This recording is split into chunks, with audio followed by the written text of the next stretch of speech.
পারবেন নি? কোন কোন পণ্যে ক্যান্সারের উপাদান আছে 527টা মুখস্থ করতে পারবেন? মুখস্থ করতে পারবেন না। এত দরকার কি? সব বাদ দেন না, ইন্ডিয়ান পণ্য মেড ইন ইন্ডিয়া দেখলেই বাদ। কেন? ক্যান্সারের উপাদান। মেড ইন ইন্ডিয়া দেখলেই বাদ, ক্যান্সারের উপাদান। যারা এগুলো বিশ্বাস করে না, বোঝে না, ওদেরকে বলি, তোরা ওই যে নিউজ হয়েছে গতকাল, পচা রুটি, পচা ভাত, কাঠের গুঁড়া এইটা দিয়ে বানাচ্ছে ভারতীয় মশলা। ওবায়দুল কাদের সাহেব খাইবেননি? খাইবেননি? এত ইন্ডিয়ান পণ্যের দালালি করলো ওবায়দুল কাদের সাহেব। আমি তো মনে করি ওবায়দুল কাদের এই ইন্ডিয়ান পণ্য এত বেশি খাইছে, খাইয়া সিঙ্গাপুরে গিয়ে চিকিৎসা নিয়ে আসতে হয়েছে, তাই না? আমি কই ওবায়দুল কাদের সাহেব, আপনি তো ওই শিয়ালের মতো, নিজে রোগাক্রান্ত হয়েছেন ইন্ডিয়ান পণ্য খাইয়া, শিয়ালের লেজ কাটা গেছে, এখন বলতেছে এই লেজটা খুব বিরক্তিকর, তোমরা সবাই লেজ কেটে ফেলে দাও। ঠিক আছে, এখন ইন্ডিয়ার সঙ্গে তারা বাণিজ্য জড়িত। এই বাণিজ্যে করতে গিয়ে যখন এই বিএসএফ এর সদস্যরা চাকরি করে সরকারি, কিন্তু ব্যবসা করে চোরা কারবারেরই, এবং এরা যখন ভাগ না পায় তখন আমাদের নাগরিকদেরকে হত্যা করে, তখন এক্স্যাক্টলি তখন হত্যা করছে আমাদেরকে। তো আমরা চুপ করে আছি, সহ্য করছি। হিসাব করেন 16 বছরে 1100 মানুষ রেমিটেন্স সোর্স ভারতের, এটা ভারতকে মনে রাখতে হবে। এখানে ভারতের 26 লাখ নাগরিক কাজ করে, 26 লাখ নাগরিক কাজ করে, যাদের সিংহভাগ অবৈধ এবং অনুমতি ছাড়া এখানে অবস্থান করছে। তাহলে বাংলাদেশের কোনো নাগরিক যদি সীমান্তে যায়, সেখানে যদি বিএসএফ গুলি করে হত্যা করে নাগরিককে, সারা দেশের মানুষ দেখছে। সারা দেশবাসীকে বলবো, সবাইকে এখানে মঞ্চের সবাইকে একটা করে স্যালুট দেন আপনারা দূর থেকে। আজকে আমাদের যে লড়াইটা খুব গুরুত্বপূর্ণ একটা বিষয়, এই পরিসংখ্যানটা আমাদেরকে বলতে হবে।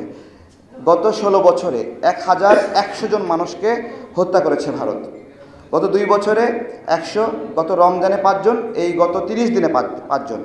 আপনি শুধু সারা বিশ্বের মানচিত্রে একটা দেশ দেখান, যেই দেশ যুদ্ধ ছাড়া পার্শ্ববর্তী বন্ধু বলা একটা দেশকে এতগুলো মানুষ হত্যা করেছে। বিশ্বের মানচিত্রে একটা দেশ যদি দেখাতে পারেন, আমি বলছি আমাদের রাজনীতি করার প্রয়োজন নাই। একটা দেশ পাবেন না, সারা বিশ্ব খুঁজে পাবেন না, যুদ্ধ চলে না, শান্তিপূর্ণ দেশে ধীরে ধীরে একটা একটা করে গুলি করে নাগরিকদেরকে হত্যা করছে। এবং তারা আমাদের চারপাশে বেড়া দিয়েছে। এই বেড়া কিন্তু আমরা দেইনি, এই বেড়া দিয়ে আমাদেরকে বৈরী প্রমাণ করার চেষ্টা করেছে। যে অখণ্ড ভারত, তাদের চিন্তা এটা।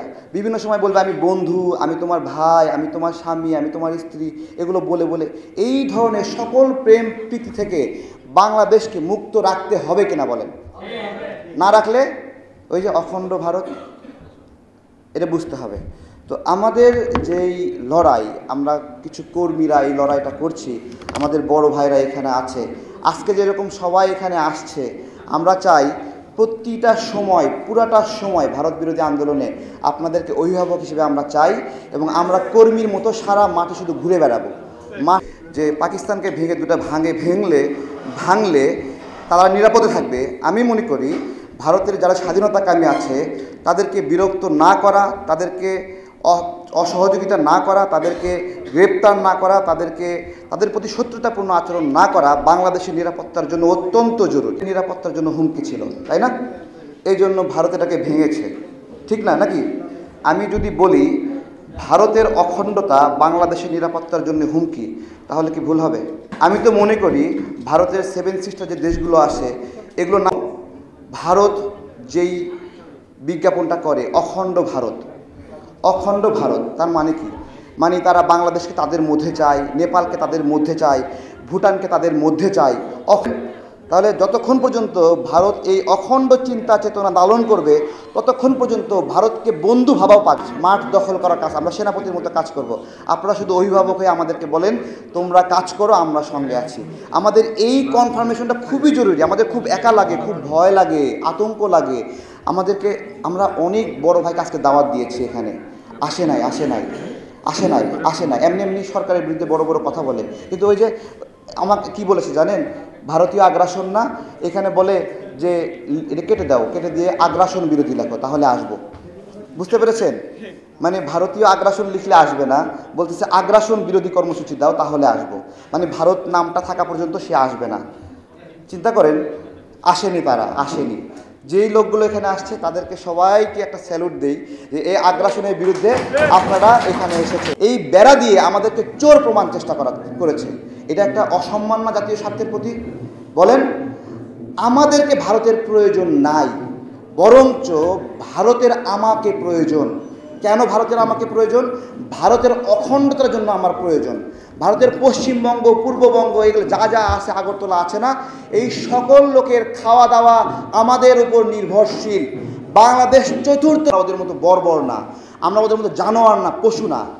বিশ্বের একমাত্র সীমান্তরক্ষী বিএসএফ, যারা সীমান্ত রক্ষার কাজে জড়িত থেকে ঘুষ খায় এবং তারা এইখানে পণ্য কেনা বেচা হয়।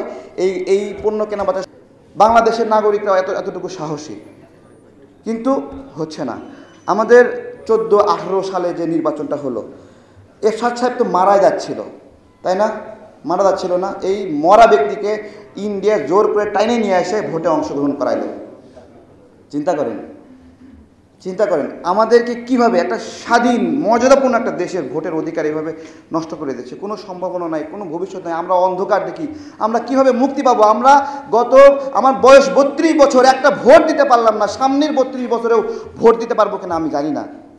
আপনারা অনেকেই সিনিয়র, আপনারা ভোট দিয়েছেন, কিন্তু আমাদের মধ্যে একটা জ্বালা পোড়া আছে যে আমরা একটা ভোট দিতে পারলাম না। একটা ভোট কখনোই দিতে পারবো না আমরা।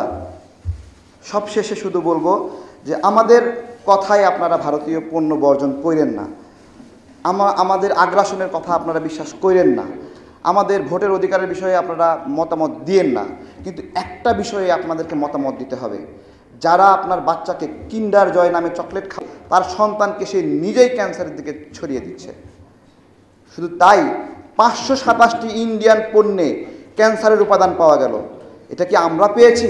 এটা কি রেজা কিবরিয়া সাহেব পেয়েছে? এটা কি মিয়া মুশিউজ্জামান, এটা গয়স দাদা পেয়েছে? কে পেয়েছে? এটা আন্তর্জাতিক পরিমণ্ডলে ইউরোপীয় ইউনিয়ন পেয়েছে, হংকং পেয়েছে, সিঙ্গাপুর পেয়েছে। আমার কথা বিশ্বাস কেন করতে হবে? আপনি গুগল করেন না কেন? আমি কি বলছি আমার কথা বিশ্বাস করতে হবে? দেখেন না ক্যান্সারের উপাদান পাওয়া গেছে কিনা। 527টা। জীবনে কেউ বাপের ক্ষমতা আছে মুখস্থ করতে পারবে? হ্যাঁ, আমরা যখনই এই ভারতের আগ্রাসন বিরোধী প্রোগ্রামগুলো করি, দয়া করে মায়া করে মহব্বত দিয়ে আমাদের এখানে একটু আসবেন, এসে আমাদের জন্য না, দেশের স্বার্থে কথা বলবেন। অগ্রগতি কতটুকু জানেন? বড় বড় কোম্পানি, সব কোম্পানি বলতেছি, তারেক ভাই আমাদের প্ল্যান্টগুলো বন্ধ করে দিচ্ছিলাম, প্ল্যান্টগুলোতে মরিচা ধরেছে। আপনাদের এই আন্দোলনের কারণে আমাদের জং ধরা কলকারখানাগুলো তেল দিয়ে পরিষ্কার করে আবার স্টার্ট দিচ্ছি আমরা। এটাই আমাদের এই পণ্য বয়কটের একটা সফলতা। ধন্যবাদ।